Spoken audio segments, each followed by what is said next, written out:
if I write a good song for you, Mm. you actually look at it, it meets your standard. You're like, this is fire. The beats are good. Do you still feel I didn't write it myself, so I feel like a bit of a letdown?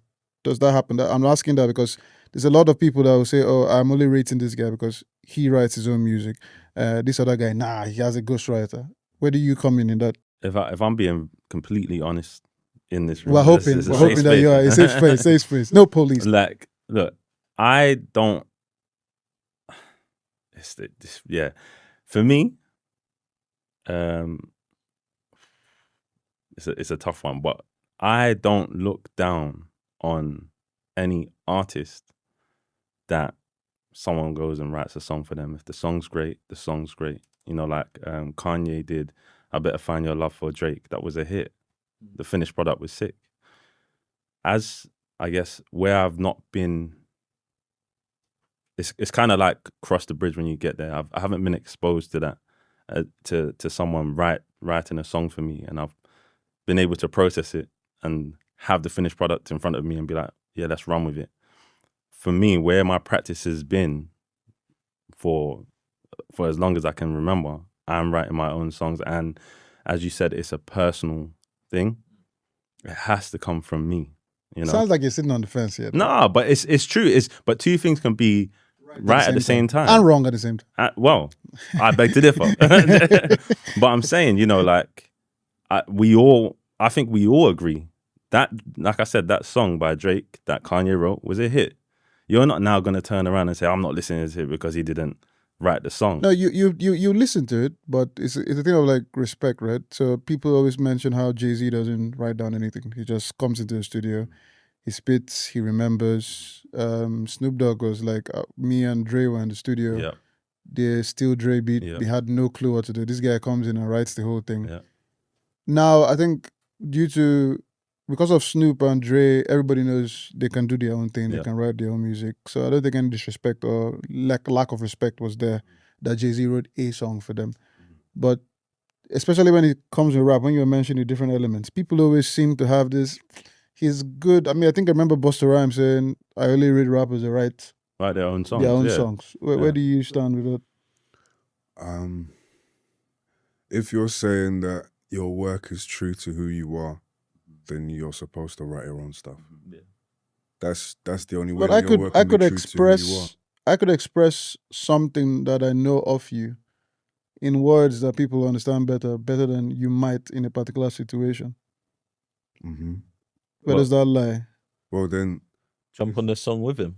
No, but that's what I'm saying. Again, it's also the kind of, that's why I said I am. Well, that's why it might seem like I'm on the fence, because it depends on the kind of artist you are. Like, do you know, at the end of the day, Drake is Drake for many reasons. Obviously, he's marketable, etc., etc. But also, he's able to have that resource around him where someone like Kanye can come and give him a song. Do you know what I mean? Whereas you might not be that kind of artist where you want people to write your own songs for you. Do you know what I mean? So respect is due. Like, cool, you took the song and you made it yours. Whereas I haven't been in that position to process that, nor would I feel or imagine that I would take likelihood to that, because I've written my own truth all these years. I think an element of that is like, I Better Find Your Love in the tune by Drake. Yeah. More than anything, it's not necessarily about Drake's life though. Mm-hmm. It's, as you mentioned, it's a hit. Mm-hmm. Yeah. So the purpose of it was purely for it to have commercial success. Exactly. So that product needed to sell. In order for that product to sell, you look for the guy who can write a particular thing. Exactly. You look for the individual who can produce a particular thing. Then you look for the individual who's got not only the voice, but also has the necessary backing. Mm-hmm. You put all of that together. It's a team effort. Exactly. You have the hit. The majority of hits that work in that function that are pushed out, and that tune, I Better Find Your Love, is not necessarily a rap tune. Exactly. He's singing on the majority of it. It's a pop song, really. It's a pop song. If you wanted to say it's an R&B song. From a rapper though. True. So yeah, but it's in that moment, the difference that separates Drake is the fact that he also does R&B. Exactly. Yeah. Now, if he was, you would definitely feel some type of way if Giggs had a hit and you found out it was written by someone who lived in Newcastle somewhere. Definitely. Especially if they were talking Especially about, if they're talking about machine Definitely. and other Definitely. madness. And I also you're feel gonna like be that's... but that's the Because point, it's close though. to home as well. Yeah, But like when the whole Still Dre thing, when we found out about that, did we feel some type of way, being that these are legends? But who sees Dre as a rapper? Even when he was... But I'm talking about Snoop here as well. Was all of his stuff written by... yeah, everything written by Jay-Z. I'm sure it was. Snoop said we had no idea what to do here. I'm this sure guy sat down and in 10 minutes he wrote the whole song. I'm sure. But the way, and that's what I was saying, because the way Jay-Z is writing it like it was them. We can fact check that. We might need to fact check that, because I know from what I understand, Dre has writers. That's accepted. It's totally understood. He is Thomas Edison when it comes to production. Oh yeah, he's the face of it. He might get this guy to do drums. He might get this guy to do sampling. But at the end of the day, Thomas Edison says, "This is my invention. I've patented it." Dre says, "I'm the producer. I've executive produced everything.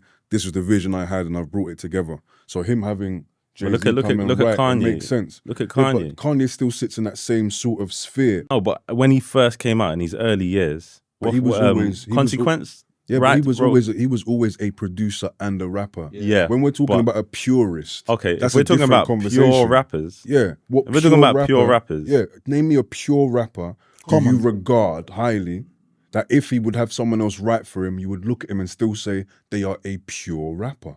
And maybe that might be the point then.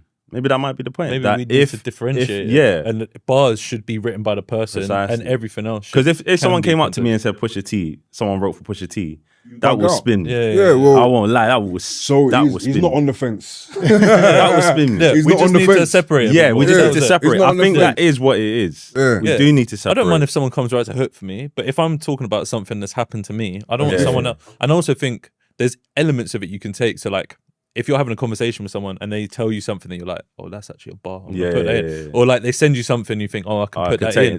That's because that's almost just like referencing, you know, almost like verbal sampling. So that's all right. But I think it's if someone's written an entire verse for you, I almost feel sort of guilty. Cheated. Yeah, like I feel like dirty. Like I shouldn't have spat that anyway. I feel dirty. I need a shower. I love this honesty. No, it's true though. It's like do you find that it's only in rap, in terms of the genre of music, that only this conversation happens? Because I don't think it happens in any other genre of music. R&B guys are happy for anybody to write music for them. That's because of the state of where those genres are. Yeah. Rap as a product is tricky for the industry, because the guys who are rappers and from a certain demographic and background who live a certain lifestyle is they're risky investments.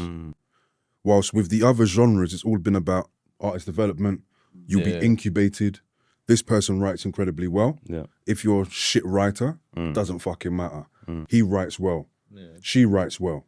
You're going to work together to create this product. We have chosen you because A, you have a good voice.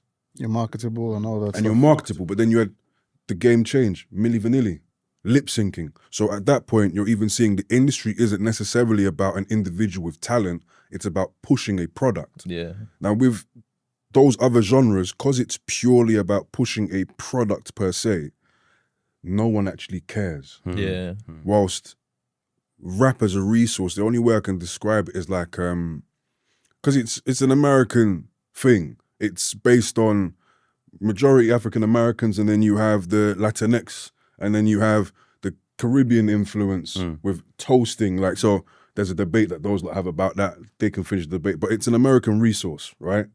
And at the very core of it is African Americans from a particular socioeconomic background doing something with what they have, and now it's seen as marketable. So it's like, cool, how do we market that?